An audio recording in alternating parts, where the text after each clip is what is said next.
Seja bem-vindo, ouvinte, ao Playcom Extra. Esse Playcom aqui que vai ser só uma única vez que a gente vai fazer aqui. E hoje a gente tem um assunto, acho que bastante aberto e que vai deixar muitas pessoas felizes aí, porque esse ano, 2020, a gente está comemorando agora os 10 anos de Harry Potter, as Relíquias da Morte, parte 1. Filme esse que abriu ali a conclusão da saga Harry Potter, né? Foi um grande evento, foi um negócio assim sem proporções. Foi algo parecido com o que aconteceu quando Star Wars lançou a primeira vez nos cinemas, quando o terceiro filme de Star Wars Anéis saiu nos cinemas. Foi um evento inacreditável. E Rodrigo, que está aqui me acompanhando hoje, eu e ele estavam conversando hoje mais cedo sobre toda a questão do Harry Potter e tudo mais. Ele comentou comigo que o evento de lançamento de Relíquias da Morte foi um negócio muito impactante, né? E aí, nessa conversa que a gente teve e tudo mais, a gente chegou naquela conclusão bacana de que Harry Potter foi uma franquia importante, de que Harry Potter foi uma obra que causou, assim, um impacto estrondoso. Então a gente reuniu aqui a bancada, né? Então hoje eu estou aqui acompanhado com aquele que é o maior violeiro de Ribeirão Preto, Pedro Oliveira. Como você está, Oliveira? Tamo indo daquele jeito, naquele pique, muita bruxaria, e naquele clima de azaração. Vamos que vamos mais uma vez aí. Sim, perfeitamente. E estou aqui também com aquele homem que talvez saia daqui odiado e queimado por todos os cantos de Ribeirão Preto, Nicolas Faria, o homem que não gosta de Harry Potter. Como você está, Nicolas? Eu tô bem, indo, e vamos que vamos para ver o que vai dar hoje nessa pauta que é interessante. Estou também aqui acompanhado do maior cosplayer de Gabigol da história do Brasil, Rodrigo Trindade. Como você está, Rodrigo?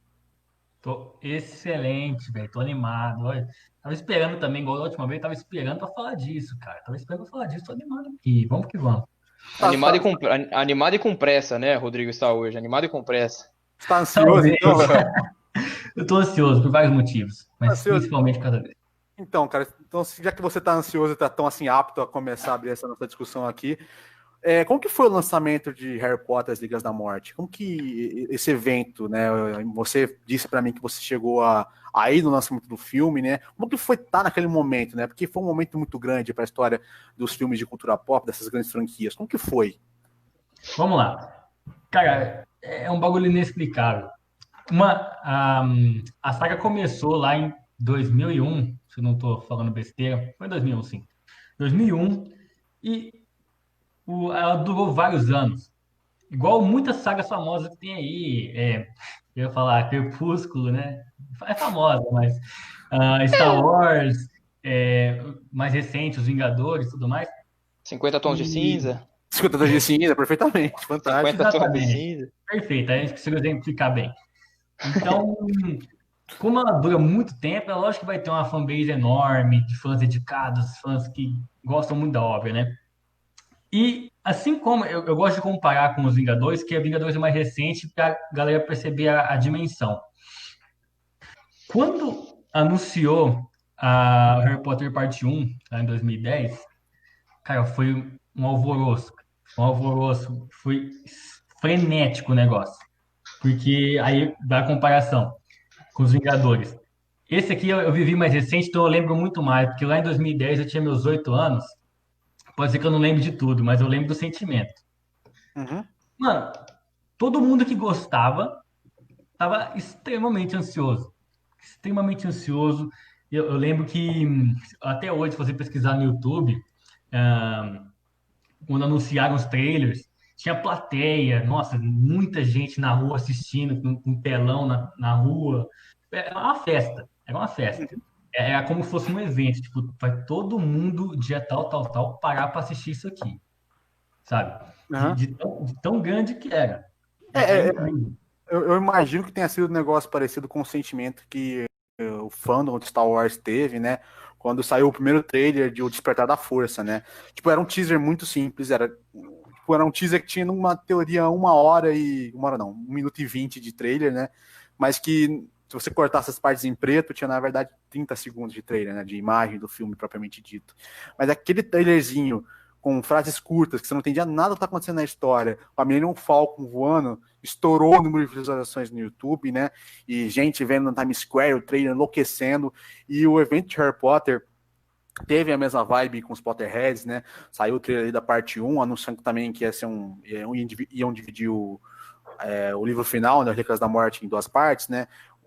Como a gente disse antes, o parte 1, que comemora 10 anos esse ano, lançando em, se eu não me engano, março de 2010, e posteriormente o parte 2 lançando em março de 2012, se eu não me engano, posso estar enganado. E foi um evento inacreditável, fantástico, espetacular. E eu acho que Harry Potter é uma franquia que fala muito com um adolescente que nasceu ali nos 2000, 2001, né? Então, dito isso, Oliveira, qual que é a sua relação com Harry Potter, né? O que você sente com Harry Potter? Você tem ali uma relação de carinho? Como que é essa sua relação? Harry Potter, para mim, é como se fosse uma amizade antiga, de longa data. O primeiro contato que eu tive com Harry Potter, obviamente, foi com os filmes, mas o contato intencional que veio da minha parte foi com os livros.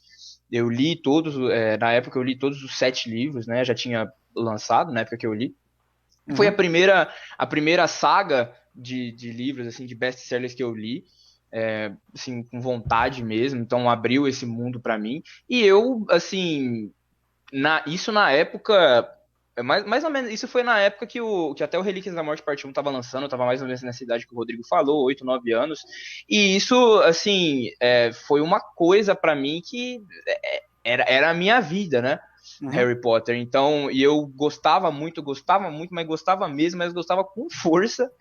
E hoje, e assim, vou dizer que saturou um pouco, porque realmente foi uma coisa muito forte, saturou um pouco para mim, mas não significa que eu não goste mais da saga, eu entendo a importância que tem, como você disse, isso é uma coisa que fala muito com o adolescente, com o pré-adolescente, até com a criança, né? Que viu os filmes, que viu os livros se tornando best-sellers e tudo mais. E eu olho para trás com respeito, com admiração e com um saudosismo até. Né? Uma saga uma série, toda uma história, um mundo que marcou a minha vida, a vida de muita gente. Tem uma importância cultural, histórica, nostálgica, que assim é difícil de medir às vezes. Você olhando com aquela nostalgia, né? Com aquele carinho de fã, né? Mas nem todo mundo aqui é fã. A gente tem uma pessoa aqui que tá morta por dentro, não tem um coração pulsante dentro dela, né? Nicolas, por que Harry Potter não te conquistou? Me conta por que você é morto por dentro. Bom, eu posso falar que o meu primeiro contato, assim, para poder começar a abordar com Harry Potter foi quando eu era pré-adolescente, que eu tinha meus 13, 12 anos. Eu me lembro que todo mundo falava de Harry Potter, usava a camiseta do Harry Potter. Uns falavam, eu gosto do Sonserina, outros falavam, eu gosto do Grifinória. Aí eu olhava e falava, puxa, mas o que eu faço agora? Eu tenho que ver o filme, todo mundo viu, né? E eu me lembro que eu tinha até que, depois disso, depois de algumas semanas, né, de alguns meses, eu acabei ganhando uns livros. De um parente meu, ganhei os livros, né? Todos, até o 7º, né? O Relíquias da Morte eu tinha lançado, como vocês abordaram, né? Então eu tinha ganho. Aí eu comecei a ler tudo, né? Aí eu comecei a ver que eu gostei até o 3º filme. Até o 3º filme e livro, né? Porque eu fui assistindo e vendo o filme ao mesmo tempo. Aí eu tinha visto que no 3º livro, assim, o Prisioneiro de Azkaban, eu fui até quase no final. Aí eu pensei, pô, eu vou ver o 4º, né? O Cálice de Fogo, pra ver se eu gosto. E aí não me desceu, eu comecei a ler as páginas ali, não me descia, não gostei muito, não me deu aquela coisa, aquele ânimo, né? Aí eu pensei, pô, eu vou tentar pelos filmes, né? E tentei e fui ver até o final, entendeu? Eu tentei ver, mas não me atraiu no seguinte ponto. Eu não senti esse ânimo igual o Oliveira falou. Do que? Aquela coisa de você sentir aquela paixão, aquela coisa vibrante, entendeu? Não vou desmerecer que a obra, né, apesar de eu ter muitas controvérsias com a autora, com a Rowling, não vou desmerecer a obra porque ajudou muitos na época de infanto juvenil, assim, como é o gênero, mas ajudou muitas crianças e adolescentes. Mas não me agradou por aspectos, talvez, da própria história, entendeu? E talvez porque eu senti que faltava um pouco daquela coisa que pudesse me agarrar, diferente de outras sagas da cultura pop que fizeram eu me sentir preso na história, né? Me sentir encantado. Mas acho Você, que é por esse lado. você consegue exemplificar isso, tipo assim, o que que falta em Harry Potter para te agradar dessa maneira? Porque, veja, eu entendo, a certo ponto, né? Harry Potter, ele tem uma estética, né? Uma temática, um jeito de contar a história que é muito particular, certo? É muito Sim. particular de Harry Potter, né? Então, o que faltaria, assim, para Harry Potter conquistar, né? O que faltaria? Bom, eu até fiquei pensando sobre isso agora, porque eu me recordei de outra saga que eu não gosto tanto, que muitas pessoas gostam, até pessoas da própria comunidade da cultura pop, que é o Percy Jackson Ladrão de Raio. É outra que não me agrada tanto, né? Por seguinte aspecto, aquela coisa que fica, vamos falar no português correto, um clichê.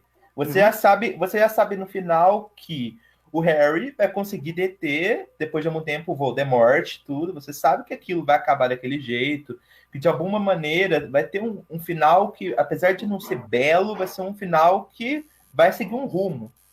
E eu gosto daquela coisa de reviravoltas, entendeu? E eu senti que, apesar de ter reviravolta, a história não me agradou da mesma maneira que as outras sagas, que igual eu falei da cultura pop, tipo, vamos pegar o Star Wars, apesar de ser totalmente diferente, você sabe que vai ter aquele final que é esperado, mas você sabe que tem um monte de reviravolta e tem outras histórias que, apesar de não se interligarem, entendeu?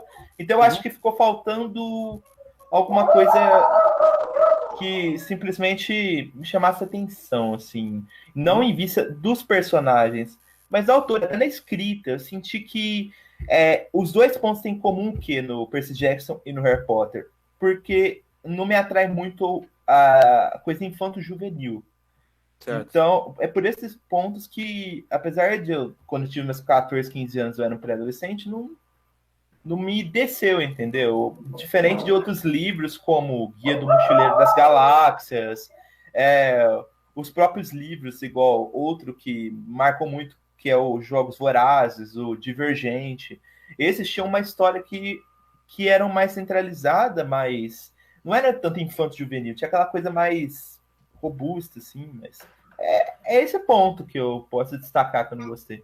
É meio aquela coisa que o Martin, sempre que ele dá entrevista, ele reforça esse ponto dele, né? O Martin, que não sabe, George R.R. Martin, escritor das Crônicas de Gelo e Fogo, a série de livros que deu origem à série Game of Thrones da HBO. Numa entrevista que ele fez com o Jimmy Kimmel, se eu não me engano, o Jimmy Kimmel perguntou para ele assim, cara, quando eu vejo uma cena de Game of Thrones, quando eu tô lendo o livro, é, eu vejo um personagem de uma cena de combate e eu temo pela vida dele. Eu temo que ele possa, tipo, morrer de verdade. Eu temo que algo ruim possa acontecer naquele momento, certo? E aí o Martin falou: é isso que eu quero. Eu quero pegar e deixar você com medo. Eu quero pegar, quando você estiver lendo o livro ou assistindo a série, eu quero que você tema por cada personagem, né? E porque o brilhantismo do Martin tá nisso, né? É a questão de você fazer o plot twist, é a questão de você fazer o leitor ou o telespectador não saber o que vai acontecer exatamente na série. Ele pode começar gostando de um personagem, ao final ele pode achar aquele personagem um monstro. Pode começar odiando o personagem, como é o caso do personagem favorito de Game of Thrones, o Jaime Lannister. Você começa odiando o Jaime Lannister, passa o terceiro livro, na terceira temporada, você começa a olhar o lado mais nobre dele e começa a apreciar o personagem, né? Mas, como eu disse na abertura do programa, Harry Potter foi uma saga única para muita gente, né? Foi uma saga que muita gente dá o termo de genial para ela, né? Mas tem muita gente como você que também diz que talvez seja superestimada por causa que ela segue toda a questão do monomito, né? Que é uma coisa que já foi reforçada por X sagas diferentes, próprio Star Wars, que a gente estava falando anteriormente, tem toda essa questão do monomito, né? Aquela questão da jornada do herói, Harry Potter repete isso também. Mas eu queria entender o que faz uma pessoa olhar para Harry Potter e falar o que é único nisso, né?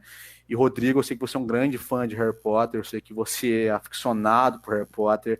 O que fez Harry Potter único para você? O que deixa Harry Potter assim, que é aquele gostinho, tipo assim, isso aqui é genial, isso aqui vale a pena? Eu acho que, como eu comecei assistindo desde criança, literalmente, desde sempre, desde criancinha, eu tenho sim um apelo emocional. Vai passar os anos, eu ainda vou ter Harry Potter dentro do meu coração, mesmo eu tendo outra, como é que é a palavra? Outra avaliação sobre a saga em si. Mas eu tenho um espacinho no meu coração. Na época, o que mais me prendeu é os personagens. É uma coisa que eu acho inegável. Que todos os personagens lá, cara, todos não vou falar todos, mas a maioria gritante dos personagens lá são carismáticos. Você se importa com eles, mesmo não tendo essa coisa que você disse aí do escritor do Game of Thrones aí, que você não vai temer pela vida dele, porque realmente, isso eu confesso que tem pouquíssimo no Harry Potter. Eu tive essa sensação só nos últimos filmes, no parte um e no parte 2. Falei, putz, esse personagem aqui pode morrer agora, ficou um negócio mais tenso. Mas a saga em si, ela é bem morninha nessa questão. Mas mesmo assim, você consegue se importar com o personagem.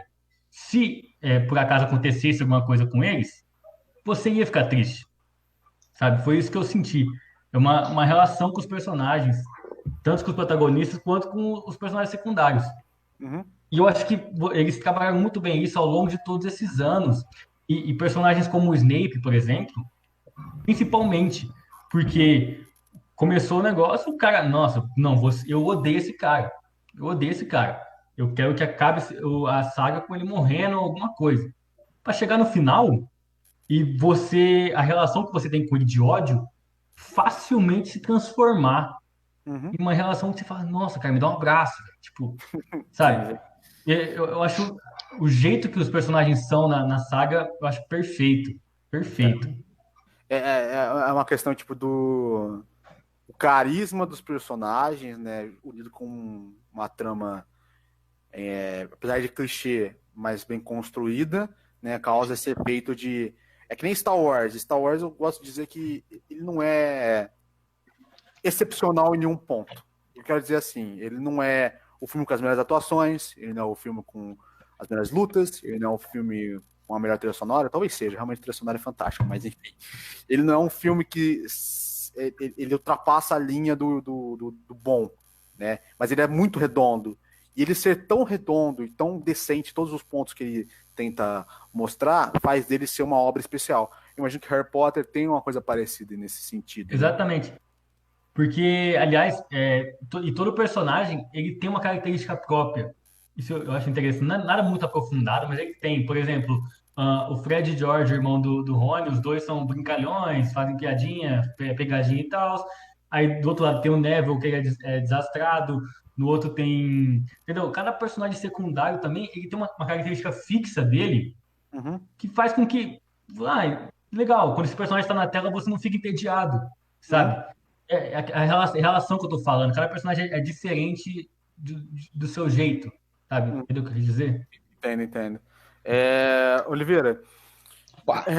Harry Potter, eu sinto que, até essa questão que o Rodrigo disse, que ele é uma franquia única por ele conseguir entregar um cast de personagens como que eu vou dizer, com certas características. Todos eles têm uma característica marcante, né? Eles são brilhantes, por assim dizer, né? Não brilhantes no sentido assim, eles são geniais de escrita, mas eles são brilhantes. Eles são radiantes, né? Sim, são coloridos, são personagens assim que você olha, nossa, o Neville é daquele jeito. Você pode não conhecer tanto assim do Neville, ou tanto assim, sei lá, dos irmãos do Rony, mas todos eles você sabe como cada um vai se comportar em determinada situação, né? Uhum. E dito isso, eu imagino que esse esteja num ponto que tenha te atraído o Harry Potter, né? Ou eu estaria errado em dizer isso? Não, com certeza, tá certo.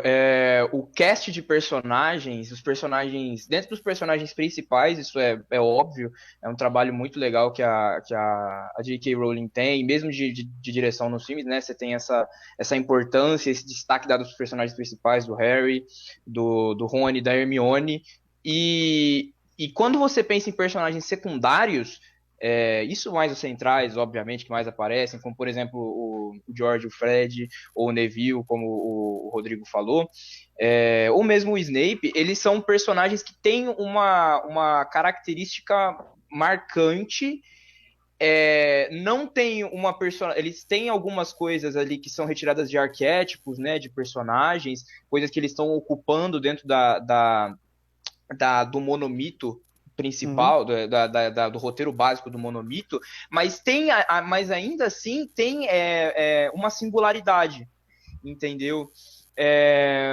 Para não ficar muito repetitivo, um outro exemplo, a Luna Lovegood, que ela aparece no quinto livro, né? No quinto filme, não é? Quinto, ela tem um papel, ela tem aquela coisa meio tem uma brincadeirinha, né? Ela é meio lunática, assim, ela parece meio fora do ar, assim, ela tem uns aquela galera meio brisa, né? Por assim dizer. Mas é isso mesmo, tá na Disney. Mas mesmo assim, não fica só nisso. A personagem tem uma profundidade, eu lembro, tem aquela coisa com o pai dela, a coisa com a mãe dela que ela viu morrer, mas isso é desenvolvimento de personagem e tudo mais. Os personagens secundários são, sim, uma parte muito forte. Mas eu vou dizer, assim, que do meu ponto de vista, o que mais me atrai em Harry Potter não são nem os personagens, nem a narrativa em si, as características dela, é mais o mundo. É mais o mundo em si, toda a fantasia, toda a lore, isso sim, isso mesmo, os aspectos gerais do mundo, a coisa com a magia e tudo mais, eles têm uma mítica, sabe, pronta ali dentro, as histórias dos fundadores de Hogwarts, dos três irmãos das Relíquias da Morte, e outras tantas que eu poderia mencionar, tem toda uma construção super legal em cima de como foi a sociedade se reorganizou ao redor da magia. É muito rico, é muito lúdico, é muito bonito, sabe? É muito interessante mesmo. E como que não fica... sempre tem uma coisa nova de um filme para outro, sabe? Não fica maçante, não fica batido, entendeu? Aquela fórmula básica. Não, sempre estão apresentando, sei lá, coisas pequenas que sejam, mas para mim ainda é muito interessante. O mundo, além dos personagens... vamos dizer que, obviamente, né? Para Harry Potter ter a importância que ele tem é porque é tudo muito bom. Mas para mim é mais o mundo mesmo, é o ambiente, sabe? É um ambiente que ele tá sempre no... Ele sempre tá trazendo questões novas, e por trazer questões novas, é um mundo que tá sempre em desenvolvimento, né? Você sempre vai vendo o mundo mudando. E eu acho interessante você falar isso, porque, na minha visão, o que deixa o Harry Potter especial, eu vou fazer até um comparativo agora, que eu acabei de ter essa epifania aqui, ele lembra um pouco My Hero Academia, mangá / anime, lembra muito isso. O Rodrigo já tá querendo se contar por dentro. Anime. Mas o que eu quero dizer é que o jeito que a Rowling escolheu para contar essa história, ela poderia ter feito de uma maneira mais simplista o Monomito, né? Vamos pegar aqui a obra que entrega o Monomito na sua essência, Star Wars, né? O Luke tá lá, ele é um garoto com talento, porém está num ambiente que não permite ele extrair esse talento. A missão chega até nele, né? E ele precisa se mover nessa missão para encontrar um mentor e assim por diante, né? E Star Wars segue isso aí, sabe? Tintim por tintim. Arrisca, né? E Harry Potter também segue, né? A aventura vem até o Harry. No entanto, a maneira que a Rowling escolheu para contar essa história de um mundo tão rico, tão fantástico, é dentro de uma escola, né? Então, tipo, ele lembra muito até uma coisa meio mundana, né? Você pode ver muita parte dos livros, dos filmes, é muito, sabe? Principalmente o Cálice de Fogo, né? Você vê ali o Rony e o Harry já mais velhos, né? Começando a ter os hormônios, aí começa a olhar a Hermione de jeito diferente, começa a realmente prestar atenção na mulher. Aí você começa a ver muito isso no livro dos dois, sabe? Filosofando sobre o solo de sapato, né? Tem toda aquela questão que eles vão levar, tem que ter um baile lá de outono que eles vão fazer, e aí os dois estão, sabe, despirocando, porque eles não têm a menor ideia de como chamar a mina pra sair, e aí tem uma cena muito engraçada que o Harry tá andando com o Rony, ele olha pro Rony e fala assim, por que elas têm que andar em bando? Por que elas têm que andar em bando? Por que elas têm que andar em bando? E aí eles estão ali toda aquela discussão, e é um negócio que você, apesar de serem personagens que vivem no mundo fantástico, você consegue muito bem, sabe, se relacionar com aquela situação, né? Você ficar interessado numa menina, mas você não sabe muito bem como chegar nela, toda aquela coisa ali, quando você tem seus 14, 13 anos, né? E aí, tipo, o bacana de Harry Potter é toda essa questão, apesar de ser um mundo fantástico, ele tem essa parte mundana, né? E eu acho bacana que conforme os filmes vão passando, eles vão cada vez ficando mais sérios, mais dark, mais pesados, né? O primeiro filme sabe, bonitinho, fofinho, sabe? Com É um filme de criança, né? um filme de Basicamente. criança, com criaturas bonitinhas, sabe? Piadas inocentes. Aí chega no segundo filme, já fica um pouquinho mais pesado, porque tem a questão do basilisco, uma criatura aterrorizante. Só que continua sendo assim uma trama infantil. Aí chega no Prisioneiro de Azkaban, você já começa a virar a chave. Exatamente. E já começa a ficar um pouco mais agressivo, as coisas começam a ficar um pouco mais violentas, complexas. Cálice de Fogo, também aumenta o escopo, Voldemort voltou, entendeu? Tem essa questão também que está inteiramente ligada com os personagens envelhecendo, né? Imagina até que a Rowling pensou nisso, né? Das situações que eles estão vivendo ficarem mais complicadas, porque é isso que acontece com a vida de alguém. Você está com 10 anos, sua vida é muito fácil. Quando você tem seus 17, você está em situações que os seus ambientes são muito difíceis de lidar, né? Aí chega na Ordem da Fênix, você tem, já sabe, começa a ver um papo mais agressivo, violento, e Língua do Príncipe nem se conta. O filme inteiro, né, o Língua do Príncipe, ele tem duas colorações, verde e azul, né? É um que não é meio fúnebre, meio dark, né? Com cores mortas, Licas da Morte, sujo, sabe? Violento, muitas vezes agressivo. Então, todo esse clima de construção, que a história vai amadurecendo junto com o leitor, e eu acho que a Rowling foi muito inteligente nisso, né? Ela pensou, meu leitor ele vai envelhecer em algum ponto, Sim. e eu não vou conseguir manter a storyline do jeito que eu contei no primeiro livro, no último, né? Não dá pra eles fazer que nem a festa que o Harry derrota lá o Voldemort, que tá na parte de trás da cabeça do Quirrell, né? O professor deles de Arte das Trevas do primeiro ano, só colocando a mão do Voldemort. Não vai acontecer isso. Não, ele vai ter que ter toda uma batalha complexa, a gente morrendo, né? Então, tipo, ela amadureceu a história junto com o leitor, né? E My Hero Academia, ele tem essa vibe também, né? Quanto mais tempo o Midoriya, junto com os colegas de classe dele, passam ali na Way, mais complexo vai ficando as situações, né? E, tipo, de novo, é um mundo fantástico de heróis, onde ele podia estar contando isso de uma maneira onde ele vai mostrar o mundo, vai mostrar as criaturas, né? Ao melhor estilo Star Wars, ao melhor estilo Senhor dos Anéis. Mas não, ele escolheu contar através de uma escola. E isso, no meu ver, é usado, né? Eu acho que não tem nenhuma obra que consiga, sabe, ter principalmente assim quando a gente olha pro lado ocidental das coisas, né? Você não consegue ver muito disso no lado ocidental, obras que têm essa mesma vibe, né? Então o Harry Potter ele se torna único, entendeu? Já continuando aqui, né? Eu falei que muita gente diz que Harry Potter é subestimado, e como a gente tem aqui o Nicolas, que é uma pessoa que não aprecia tanto assim Harry Potter, reconhece a importância, mas sabe que ele enxerga que não é tão boa assim. Você acha que existe um fundo de verdade em falar que Harry Potter é superestimado ou não? Para mim? Sim. Eu achei interessante que você até tocou, porque você falou bastante, você tocou até num ponto que me lembrou também o fato que eu também não me atraiu tanto. As falas dos personagens, a maneira como é o dia a dia dos personagens. E durante o livro, quando eu fui decorrendo, li o primeiro, segundo, Prisioneiro de Azkaban, fui vendo que, mesmo que eles fossem amadurecendo, a fala deles não me agradava, aquela coisa do tipo, por exemplo, aquela parte que o Harry, no Prisioneiro de Azkaban, vai para o ônibus, e tinha um monte de gente lá dentro do ônibus. Uhum. Que ali se toca, que está acontecendo alguma coisa. Bom, eu vejo que a discurso é tipo assim, Harry começa a observar que muita gente suspeita está dentro do ônibus, mas aquela coisa meio, tipo, apesar de ter que descrever uma característica ambiental, que são de livros, né? Qualquer livro que você tem que escrever, não me atraía, tipo, não me agregava, entendeu? Não que, igual você falou, que fosse tão superestimado, igual eu acho. Eu acho que tem certas coisas, claro, que os fãs conseguem cultuar, entendeu? Bastante com Harry Potter, como qualquer saga. Mas eu acho que não é tudo isso no meu ponto de vista.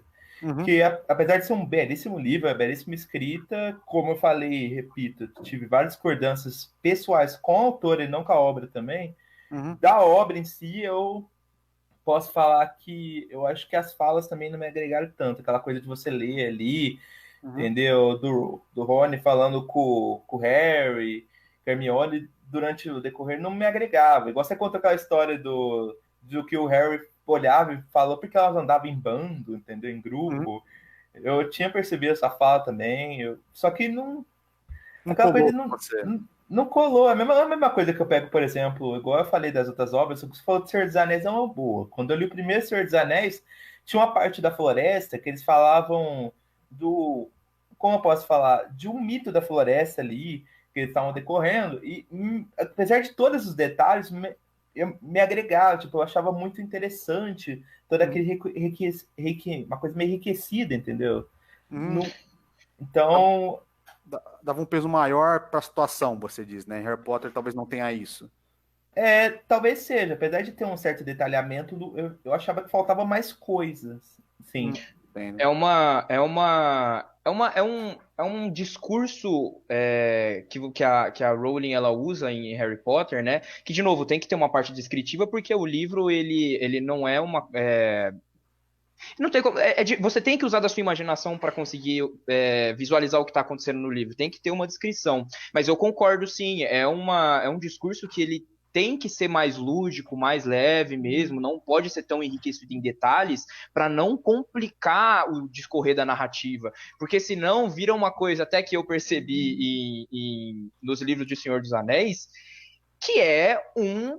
porre, bicho, é muita descrição, é um texto muito enriquecido, e você olha e fala, meu, como que tem 1000 páginas de livro? Assim, Bilbo sentou na mesa, a mesa tinha uma toalha quadriculada, branca e vermelha, tinha uma torta de maçã bem no meio, e aí tinha a senhora Mary do lado da mesa, e do lado do outro tinha o Anel do Poder, e o Gollum lambendo o anel. Já deu meia página só de descrição. Então é um texto que ele é muito denso, sim. Mas eu entendo, mas ao mesmo tempo que eu concordo com você, Nick, eu acho que é uma coisa do estilo mesmo. É do estilo da narrativa e do público que está sendo visado ali, entendeu?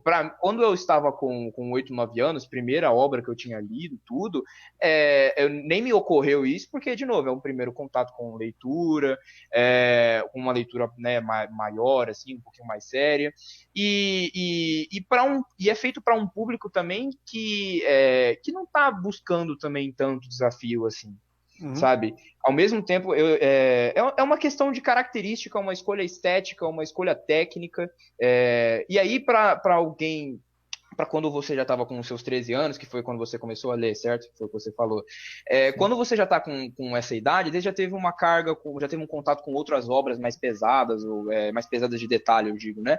E aí fica meio besta, por assim dizer, né? Aquele tanto de descrição. Eu entendo perfeitamente o que você está dizendo. Se eu fosse ler Harry Potter hoje, eu tenho que ler com a cabeça, assim, bem aberta, sabe? Eu então, que Harry Potter... Pode falar, Rodrigo, pode mandar. Rapidinho, bem rapidinho. Porque quando vocês falam isso, eu sinto que isso aqui é uma coisa pessoal, que, por exemplo, só para esclarecer uma coisa, eu não sou de ler. Eu nunca li quase nada na minha vida. Eu li os livros que mandavam ler na escola. Desculpa, confesso. Estou errado, pô. Tá certíssimo, né?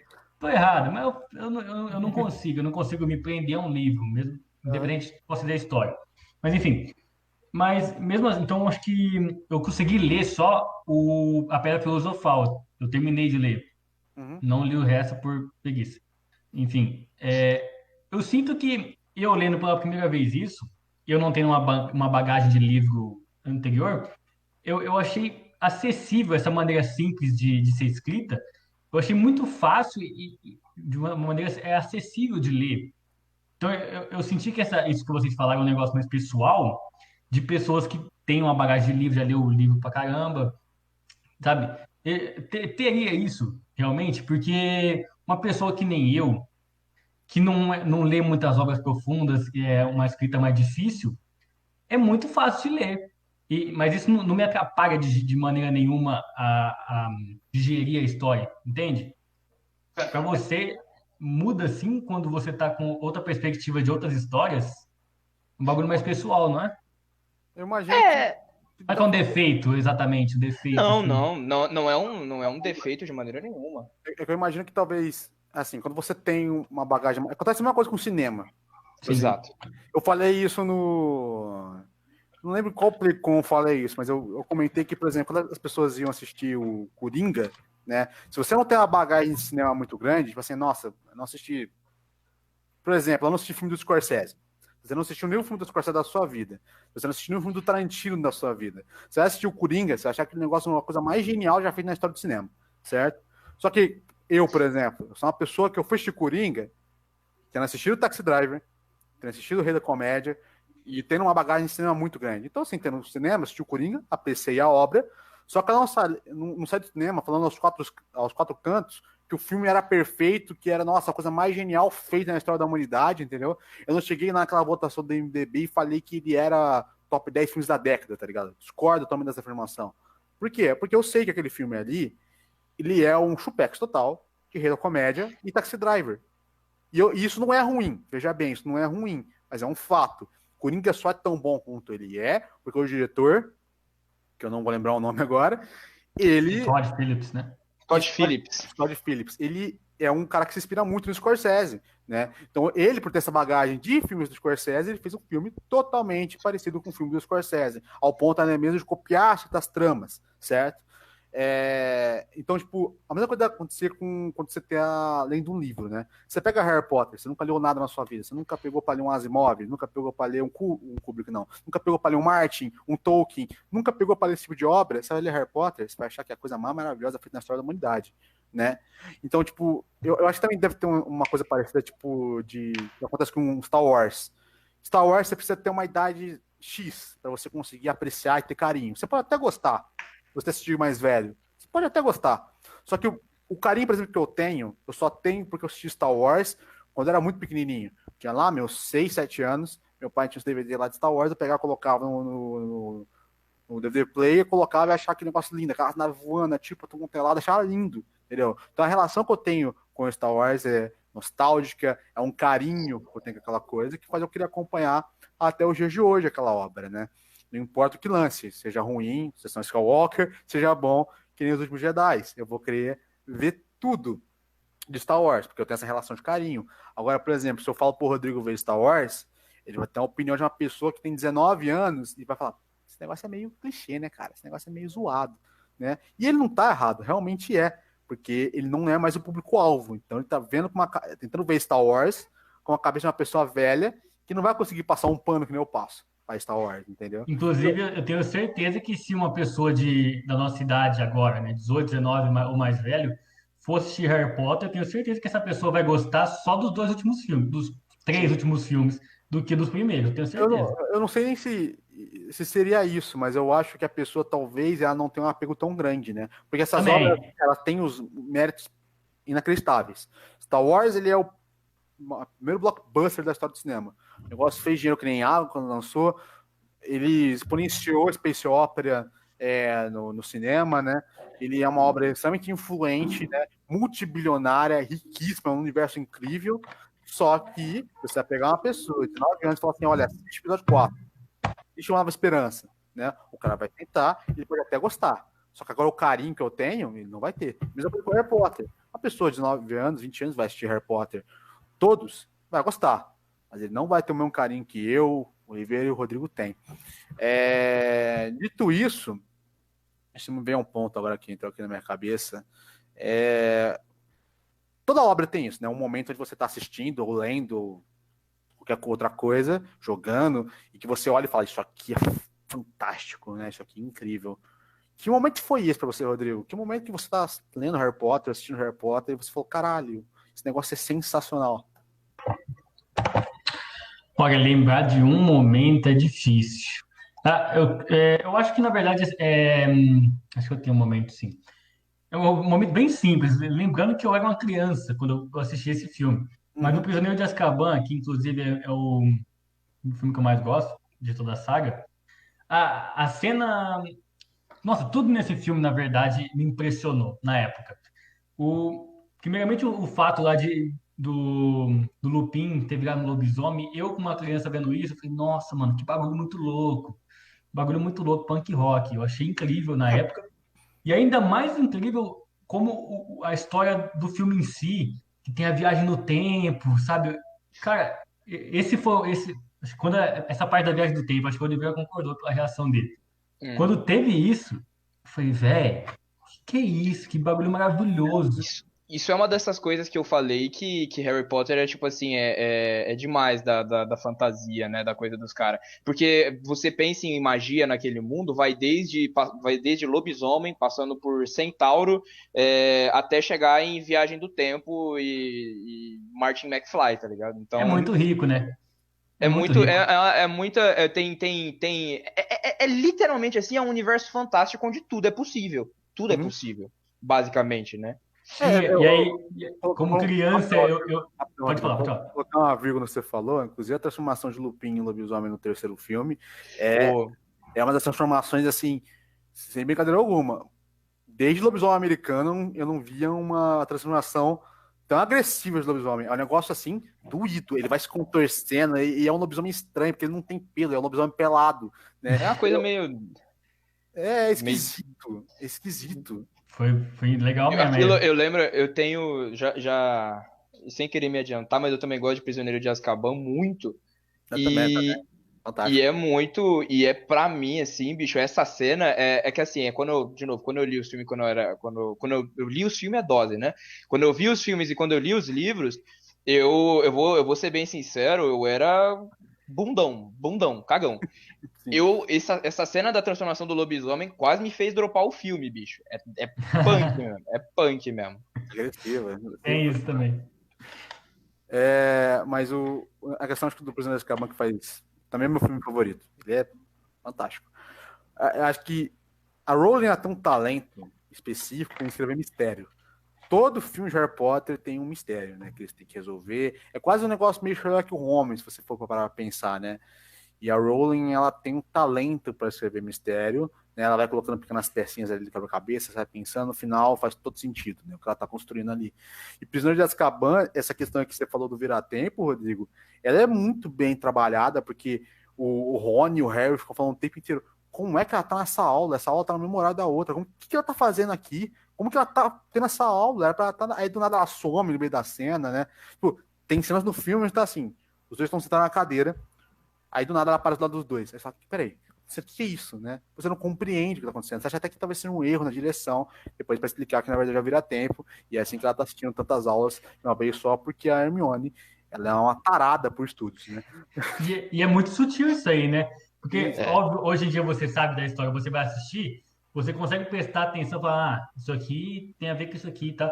Mas a primeira vez que eu assisti, primeiramente, eu já achei sutil o fato do Lupin ser um lobisomem, que eles dão umas dicas ao redor do filme, mas você não consegue sacar. Você não consegue sacar quando aparece lá a marca da unha dele no quadro, lá, quando o Snape Quando, fala de lobisomem. Você fica, tá, é aleatório, mas você não consegue sacar na hora. E a própria Hermione, essa cena que você falou, eu lembro. Se ela aparece do nada ali, talvez você nem reparou que ela não estava lá. Uhum. Aí você fica tipo, tá bom, ela tá É, aí.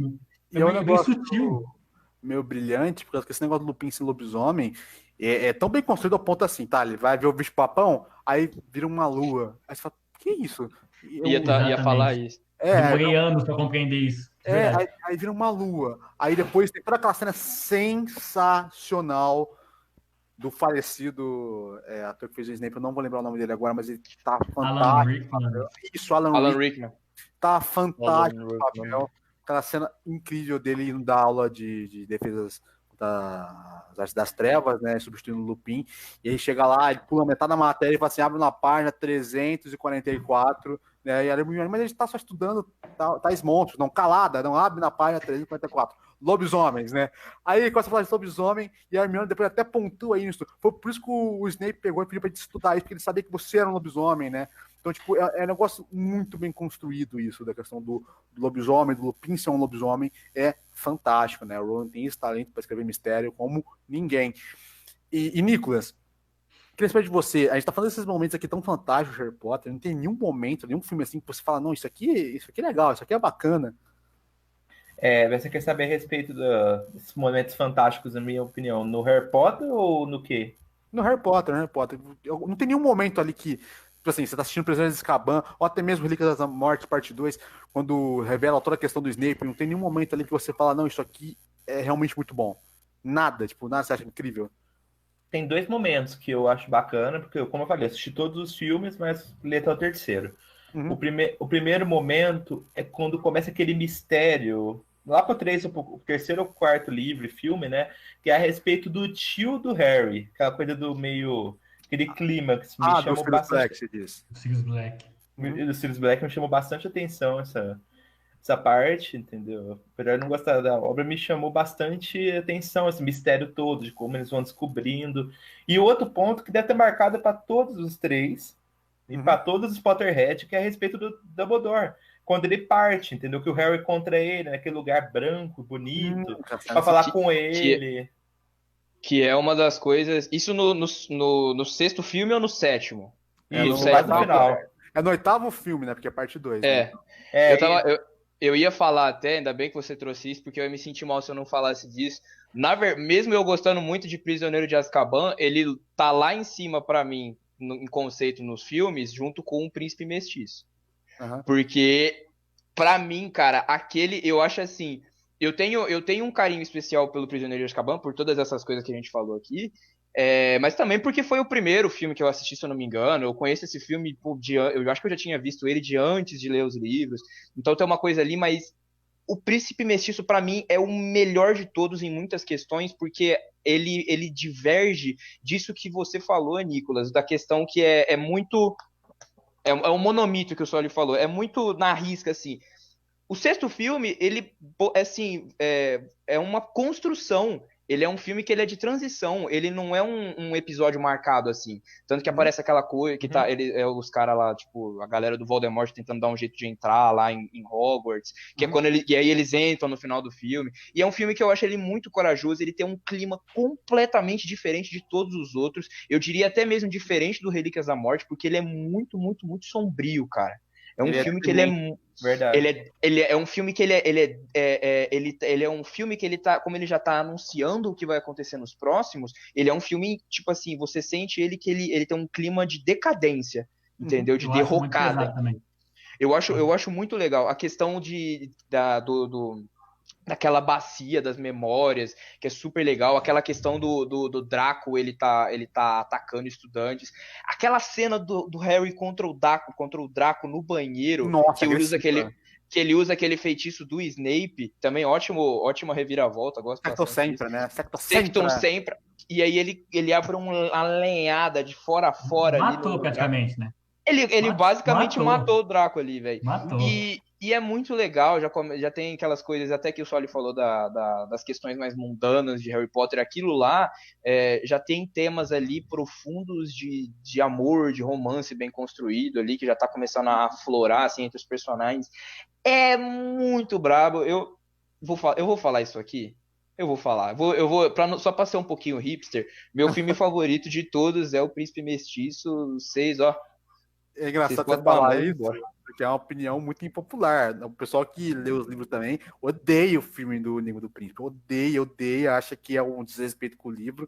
Eu entendo, por um lado, eu li o livro e tem mais detalhes que realmente cortaram, mas também, gente, pelo amor de Deus, é um livro de o quê?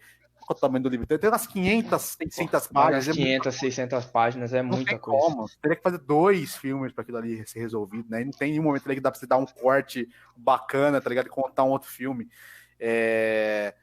Mas esse negócio que você falou do romance, eu realmente não gosto do romance Harry Potter. Nenhum dos casais ali pra mim funciona. Não funciona. Nos filmes não. Nem no livro eu também acho que não funciona. Eu realmente não gosto do Rony com a Hermione. Eu não acho que funciona, eu não acho que é bem construído. Eu não acho nem que é saudável a relação dos dois, veja bem. O Rony é um babaca completo com ela. Exatamente, porque em todos os... Primeiramente, eu vou ignorar que existe o Harry com a Gina, porque a personagem da Gina, não sei se é por causa da atriz, ou se é por causa da personagem em si no filme. É a atriz e o personagem do filme. No livro sem sal, no filme ela é sem sal, o casal é sem sal, tudo errado. Não vou nem comentar. Mas, cara, o filme inteiro, os 3 amigos, o Rony é babaquinha e o Harry é assim com a Hermione, cara. Eu simplesmente achei, como criança na época, eu achei revoltante ela ter ficado com o Rony e não com o Harry, na moral. Aquela cena que eles vão... É no Relíquias da Morte, parte 1. Perto do lago. Perto do lago. Que aí tem aquele... Eu acho que é o pomo dourado que ele tava escondendo uma Horcrux. Sim. E aí... E aí eles abrem o pomo e aí é tipo um bicho papão. Não é um bicho papão, é alguma coisa sim. assim. Eu E ia ele, tipo, colar. e aí ele mostra e aí o Rony, quando ele abre, eu não sei o que acontece, mas mostra, o Rony, ele acaba vendo, tipo, ele tem uma visão do Harry dando uns pega da hora na Hermione, ele fica louco, bicho. E é uma cena que é densa, saca? É densa, porque ele fica ele fica estranho com eles depois, né? É que tá usando Tem uma Horcrux teoria no pescoço, no. né? Ele tá usando Horcrux no pescoço, então. Inclusive o Ricas da Morte, parte 1 fez uma excelente construção disso, né? Ele colocando a Horcrux, ele fica cada vez mais afastado dos dois. Tem uma cena bacana, que não tem nenhum diálogo, que tá a Hermione e o Harry na frente andando, né? E a Hermione tá encostada assim no Harry, e ela tá mexendo na mão do Harry, fala, você tá machucado? Não, toma essa água aqui. Aí o Harry tá elogiando ela, e o Rony tá só no fundo, olhando com uma cara de bravo, puto, olhando pros dois assim, aí depois tem toda aquela cena que os dois estão vendo, eu não sei se é um mapa, a Hermione tá tendo uma ideia maluca que eles acham que umas Ligas da Morte tá em Godric's Hollow, se eu não me engano, e aí tipo, a luz apaga, aí volta, aí o Rony tá olhando assim, eu vi vocês, ele tá morrendo de inveja, né, e é uma cena assim, sabe, caramba, o cara tá...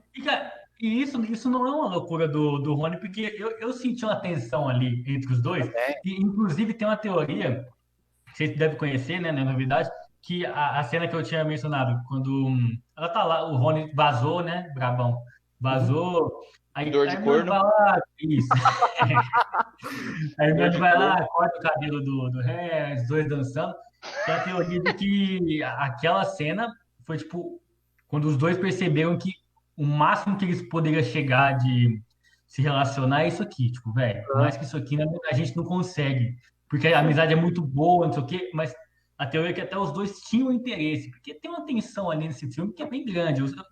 Que bom que não foi só eu que senti. Tipo, aquela cena ali da dança dos dois, que inclusive, uma cena fantástica, por dois motivos. Três, na verdade, a construção muito bem feita. Primeiro, a química do Daniel Radcliffe e da Emma Watson é fantástica. Ele tem uma química muito boa em tela, seja de amigo ou de casal, os dois têm uma química fantástica, os dois, né, em tela. E os dois estão atuando muito ali, através só de olhares.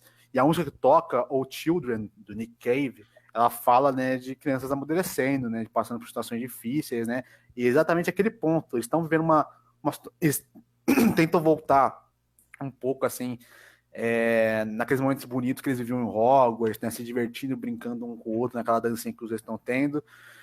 E aí, no momento que os dois percebem, não, temos que fazer as coisas que a gente tem que fazer, temos que ir em Godric Hollow ver se tem lá a Relíquia da Morte, né?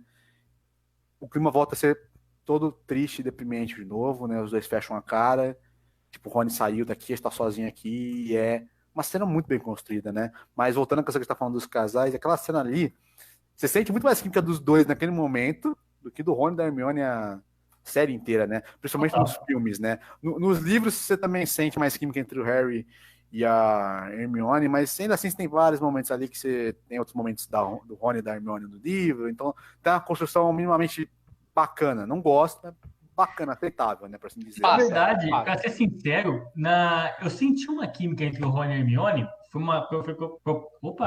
proposital, né? Até deu um nó na língua. No Enigma do Príncipe, quando eles começam a jogar na nossa cabeça que os dois estão se gostando. Que é quando aquela parte lá que no começo do filme ela tá com pasta de dente na boca, ele vai lá e tira. Aí depois ela tá lá fazendo a poção e fala que sente cheiro de pasta de dente. É bem simples essa cena, mas eu senti ali uma química, rolou umas faísquinhas ali, tá ligado? Mas só nesse momento, só nesse filme. Eu acho forçado, cara. Eu acho muito forçado. A partir daí eu achei forçado no Relíquia da Morte parte 2, ele se beijando naquela cena, acho que todo molhado. O que tem a ver, mano? Você acabou de morrer, velho. Inclusive tem um negócio de cinema que fala que, tipo, todo filme que os personagens estão molhados é porque eles vão se pegar. Porque vai representar, né? Vai representar a questão sexual. Que isso? Esse negócio que você falou da Hermione, tem um outro momento que eu acho bacana. Nossa, qual filme que é no Cálice de Fogo. No baile que eles vão ter de Antônio, de novo, eles estão lá, começando a olhar de maneira diferente para as mulheres e tal. Aí tem toda aquela cena que tá o Harry bundão ali encostado, assim, com a mão puto da cara, porque não conseguiu ir pro baile com a japonesa lá, porque o Cedrico foi com ela, né? Aí tá lá boladão, Aí ele olha pra escada, ele fica com uma cara de palhaço, assim, quase babando. Aí você vê a Hermione descendo, linda, maravilhosa, perfeita, uma Watson incrível, né? E aí tá quase babando assim. Aí a mulher fala assim, ela tá linda. Aí ele, ela tá mesmo. E tá tipo, nossa, ele tá louquinho. Que ser humano em sã consciência não vê Emma Watson produzida daquele jeito, pronta pra matar, descendo a escadaria e não fica louco. Meu Deus do céu, isso é falta de caráter, hein? Se sinta produzida, mas já fica, imagina a produzida. Então, bicho. É uma mulher fantástica, a Emma Watson. A Emma Watson Ele tá suja, fedendo, mano. Tamo aí. A gente ficou aqui bastante tempo fazendo como que eu vou dizer, puxando o saco da J.K. Rowling, né? Falando que é incrível, caramba. Mas acho legal também de falar do pós-Harry Potter, pós-Ligas da Morte, parte 2, né? Falar do legado de Harry Potter, o que ele angariou para a indústria, né? E eu tenho a impressão que, primeira coisa, foram duas coisas, né? Primeiro, você teve lá os spin-offs, né? O Animais Fantásticos, onde está a história boa, né? Porque não tem até agora nesse filme, né? Animais Fantásticos, e tem toda essa onda de filmes de infantos juvenis, Jogos Vorazes, A Divergente, Detergente, sei lá, não sei, Percy Jackson, sabe? Tem toda essa onda todo mundo querendo ter seu próprio Harry Potter, né? Então, Oliveira, qual que você acha que foi tipo, o principal legado de Harry Potter? Não só falando assim do legado dele como obra, mas como também produto. Não só como obra, mas como produto. Uhum. Mas como produto. Ele tem. Eu acho que, assim, pensando rápido, o efeito principal que Harry Potter teve na indústria, né, a produção dele, o sucesso, é realmente isso que você falou. Foi aquela onda de filmes que a gente viu logo depois, de adaptações de sagas, né, que o pessoal até falava na época, muito saga. Essas adaptações de best-sellers infanto-juvenis, e que percebeu-se que tinha essas sagas, elas têm um potencial não de ditar tendências, mas tem um potencial econômico gigante. Porque o público infanto-juvenil não é pequeno. Você olha pirâmides etárias no mundo aí, galera na faixa de idade assim da pré-adolescência, começo da vida ali jovem adulto, é muita gente. E é gente que gosta desse tipo de coisa, dessa narrativa lúdica, até um certo ponto talvez até repetitiva, mas isso a gente pode deixar até para um outro Playcon aí, que senão vai rolar risca-faca aqui. Mas que gosta desse tipo de coisa, gosta de personagens carismáticos, gosta de um mundo bem construído, de uma história da hora, sabe? Então, eu acho que o legado de Harry Potter foi ter esse reflexo direto na indústria. Se a gente pegar e parar para pensar um pouquinho mais num legado, numa consequência mais indireta, fica realmente difícil pensar assim. Eu poderia falar nisso que você poderia relembrar isso que você falou, Soli, de você ter novas obras, novas histórias sendo contadas dentro do ambiente escolar, né? Que é uma coisa, que o ambiente escolar é uma coisa que, pô, para esse público-alvo é a vida da pessoa, né? Estar na escola, estar estudando, sei lá. E aí você vê muitas obras que estão se debruçando sobre essa temática, né? Que nem você mencionou, My Hero Academia. Alguém tem algum exemplo aí para dar também? Agora Não, me faltou. Eu também consigo pensar. Talvez Soul Eater, só que Soul Eater é de antes. Soul Eater também. Mas eu tô pensando até mais aqui, sabe?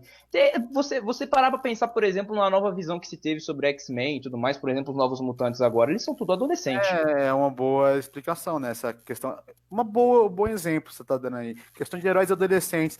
Realmente teve essa insurgência de heróis adolescentes. O Harry Potter, né? Tem Crônicas de Nárnia também da Disney. Sim. São jovens dinâmicos. Sim, juventude dinâmica. Eu digo até, tipo, um quesito, tipo assim, você começou, ao invés de. Antes, você viu um filme, você era sempre o marmanjo grosso, né? Com barba pra fazer, entendeu? Bruto, frio e flamenguista. Flamenguista matando gente. Né? E depois passou pra ser um adolescente, molequento, entendeu? Ficou choramingando sobre a vida. Da Dragon Ball Evolution aconteceu isso. Foi dava Dragon Ball pra Hollywood, o Goku virou o moleque marmanjo que fica sonhando catiche no meio da aula. Virou uma coisa assim mais adolescente, né? Então você tem muito. Precisa respirar só um E minuto, cara. isso Ele agrada falou, muito, né, velho? Dragon Ball Evolution agrada muito? Não. Ô, Nicolas, pelo amor de Deus, me ajuda. Não. Você não gosta de Dragon Ball, mas pelo amor de Deus, o cara fala que Dragon Ball Evolution é bacana, não dá, né, cara? Pelo amor de Não é Deus. isso que eu tô falando, não. Não dá. Isso também, eu vou ser bem sincero com o nosso querido ouvinte aí. Isso também é falta de caráter. Isso também é falta de caráter. Mas voltando a falar da questão da indústria, como ela foi afetada por Harry Potter, o Nicolas ele falou que tem polêmicas envolvendo ali a J.K. Rowling, né? E são assuntos delicados, né? E eu sinto que ele, por ser um cara muito aficionado em política, ele conseguiria falar desses assuntos com mais cuidado do que eu, o Oliveira e o Rodrigo, né? Então, o que a J.K. Rowling fez, né? E acabou, tipo, destruindo a própria reputação, né? Bom que você tocou nesse ponto, né? Nem sabia que você iria tocar no programa. Mas, bom, é que assim, a polêmica começou com alguns tweets, né? Na plataforma do Twitter. Ela falando sobre mulheres. Aí ela estava falando sobre feminilidade, sobre feminismo. Ela trouxe uns artigos lá falando. E aí tem um post que ela mencionou que para ela mulher válida é só mulher cis. Ela não colocou cisgênera, mas ela colocou naquele âmbito de falar que somente mulheres que tivessem tal sexo biológico eram mulheres para elas válidas, entendeu? E aí muitas pessoas da comunidade LGBTQIA+, muitas pessoas da diversidade foram contra ela, falando o quê? Que ela era transfóbica, porque ela esqueceu de mencionar que nem sempre uma mulher é assim. Em alguns casos não é assim.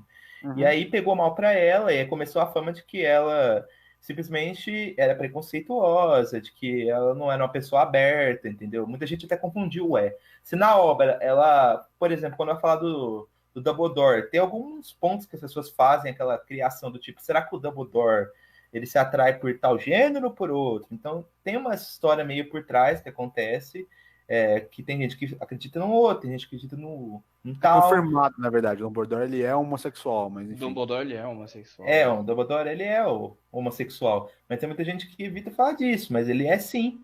E aí muita gente por ter de embate ter visto, o Dumbledore ele é da comunidade LGBTQIA+.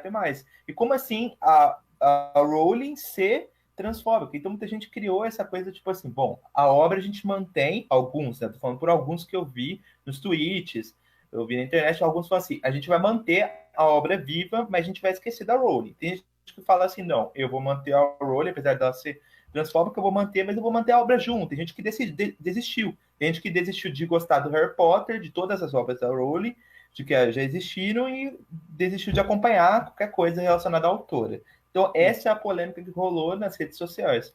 Você não acha que, assim, agora fazendo papel de advogado do diabo, né? Não estou dizendo que eu concordo ou discordo. Mas você acha que talvez, tipo assim, você disse que foi só um tweet que ela pegou e falou que ela só considera mulher pessoa cis, certo?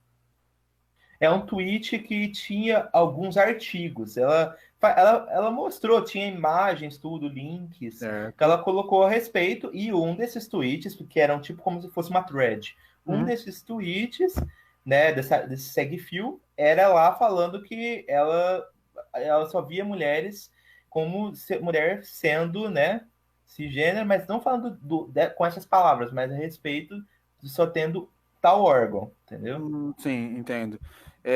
Mas voltando ao que eu estava falando, você não acha que talvez, de novo, o que ela falou, evidentemente, é sem nexo, é um peido inacreditável, né? Só que você acha que se dá o alicerce de transfóbica, né? Apontar, falar, você é transfóbica, talvez não seja uma parte daquela questão da cultura de cancelamento, né? Você pegar a pessoa cometeu um erro numa fala, falou uma besteira, aí você já joga nela a pedra e fala, não, você é transfóbica, você não merece respeito, sua obra vai explodir, vai ser extinta. De novo, repetindo, eu não estou dizendo que eu concordo ou discordo, estou só fazendo papel de advogado do diabo aqui. Você não acha que talvez tenha a ver mais com isso? Assim, as pessoas viram que ela fez uma besteira e pesaram a mão. Você não acha que talvez tenha aí? Eu vi como fala, hashtag, participei, olhei no meu ponto de vista, a Rowling errou feio em excluir as mulheres trans, as pessoas que são transgêneras, transexuais. Ela errou feio, entendeu? As pessoas não devem passar a mão na cabeça dela disso. Não é nem pela cultura do cancelamento. É que eu só acho que se você, no mundo de hoje, que você quer cada vez mais ser diverso, agrupar mais pessoas, que elas se sintam dentro de uma inclusão, né? Se você quer que as pessoas participem das coisas, sejam ativas, por uma democracia, eu acho que era interessante que ela tivesse tomado um certo cuidado, entendeu? Mesmo que ela não tivesse alguma pretensão, ela tivesse tomado um cuidado. Então as pessoas estavam certas em cobrar dela, julgar ela nesse ponto. Eu só não acho que você deve misturar a obra com o autor. A autora errou muito, entendeu? Se eu gostasse de Harry Potter, eu teria deixado de gostar dela. Eu gostaria da obra. Porque eu acho que ela errou muito feio, entendeu? Nisso, porque eu acho que ela deveria ter pensado antes de fazer a thread e colocado nesse tweet isso. Não, sim, perfeitamente. Tem muito. A gente pode até fazer depois um playcom especificamente sobre questão de cancelamento de obras e tudo mais, porque, por exemplo, eu gosto bastante de um mangá barra anime chamado Samurai X, e o autor do mangá está preso no momento, porque invadiram a casa dele, sabe? E descobriram que ele tinha muita pornografia infantil. É um pedófilo nojento, certo? E estava na cadeia pagando por ser um completo de um babaca, né? Completo de um escroto. Mas é aquela coisa, eu nunca vou deixar de gostar de Samurai X. O cara é um nojento, mas tirando todas as questões, é que nem tipo o Michael Jackson, né? Michael Jackson, né? Mas já tem todas essas questões, mas ele ainda assim é um grande músico. Não importa, ele é um grande artista, de qualquer maneira, apesar de ser um ser humano desprezível. Então, acho que a gente pode talvez chegar na conclusão. Eu gostaria de ter o respaldo final do Rodrigo aí. Você diria que o legado de Harry Potter, ele tá ligado a, tipo, uma insurgência, né, de obras mais adolescentes, né, e de adaptações de histórias infantis juvenis, e também de um legado agora a gente vê de uma autora um tanto quanto que fala muita besteira, né, e de spin-offs de Harry Potter que ficam muito abaixo da média. Você acha que talvez seja isso o legado de Harry Potter? Eu acho que o que ela falou, eu acho que não interfere, não, igual o Nicolas disse, tem que separar as coisas, né? A pessoa da obra. Acho que não interfere muito na obra em si, porque, nossa, pelo amor de Deus, vamos torcer, aliás. Ela tem essa opinião dela, que eu discordo completamente, obviamente, tudo mais, mas ainda bem que ela não colocou essa opinião dela na obra, sabe? Tipo, deixou a obra decente, bonitinha, não colocou nenhuma polêmica lá, ainda bem que ela fez isso, sabe? Então eu acho que dá para separar assim, acho que ela não vai ser afetada. Mas do outro lado, é desagradável ela falar isso por motivos óbvios, né, de não estar certo, mas porque ela é autora de uma das maiores sagas infanto-juvenis que já existiu. Então tem a galera, obviamente como a gente, que tá mais velha agora, mas tem gente mais nova ainda que acompanha ela, que gosta do trabalho dela, que ela fez em Harry Potter. Se uma pessoa assim vê isso que ela falou, fala, putz, a menina escreveu Harry Potter, gostando dela, gostando do filme, associa uma coisa com a outra, assim, pode pensar também igual, sabe? Não é legal. Querendo ou não, ela influencia, né? Claro, como eu disse, tem a parte muito boa que ela não bota isso nas obras. Mas mesmo assim, uma pessoa que consome o que ela escreve pode ler aquilo lá e ficar influenciado negativamente, né? Acho totalmente errado, sim. Sim, sim, sim. Eu acho que a gente conseguiu aqui esgotar o assunto, falou bastante de Harry Potter, momentos positivos, falou das polêmicas, falou do legado de Harry Potter. Então acho que a gente vai finalizar o programa por hoje, né? Estive aqui hoje com o fantástico e incrível Marvioleiro, Gibrão Preto, Pedro Oliveira. Estive também aqui acompanhado do maior cosplayer de Gabigol do país, Rodrigo Trindade. E antes da gente ir embora, eu gostaria de fazer uma despedida especial para o Nicolas Faria, porque ele foi um cara que ajudou eu e o Rodrigo a construir o podcast do Playcom, esteve ali com a gente, ajudou, montou as pautas com a gente, trabalhou com a gente nos podcasts do Playcom, deu espaço para a gente conseguir agora um espaço aqui na rádio da UNAERP. Então, gostaria de fazer uma despedida especial aqui para o Nicolas, que talvez não seja o último programa que ele vá participar, mas tá aqui, deu sua última despedida como parte da bancada oficial do Playcom Podcast, né, e fazendo essa última participação especial aqui no Playcom Extra / Playcom Live, né, então gostaria de fazer uma despedida especial pro Nicolas, muito obrigado por tudo, o cara é um cara fantástico, ele tem um puta talento e vai ser um cara incrível como jornalista político, tá bom, cara? Então é isso, gente, o Playcom Extra vai ficando aqui por hoje, e é isso, valeu, falou e até mais.